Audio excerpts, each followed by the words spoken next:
যে কোনো সমস্যার কারণে নদীর পাড়ে কোনো নৌকা নেই, পার হবেন এরকম কোনো সুযোগ নেই। বিশাল সমুদ্র, কি করবেন তিনি? পাড়ে দাঁড়িয়ে ভাবছেন যে আমি আল্লাহ রাব্বুল আলামিনকে সাক্ষী রেখে এই টাকা ঋণ নিয়েছি, আজকে পরিশোধ করার কথা, আজকে আমি পার হতে পারবো না, তাহলে আমার কি হবে? আমার ওয়াদা তো ভঙ্গ হয়ে গেল। আল্লাহ রাব্বুল আলামিনকে সাক্ষী রেখে তার উপর ভরসা করে তো আমি এই পথে নেমেছি।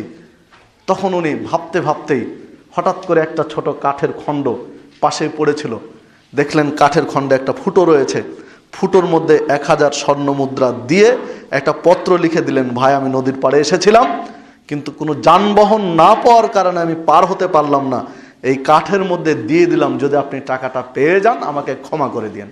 পত্র লিখে ওই ফুটোর মধ্যে দিয়ে ফুটোটা কাদা বা কিছু দিয়ে পূরণ করে দিলেন, কাঠটা ভাসিয়ে দিলেন নদীর মধ্যে।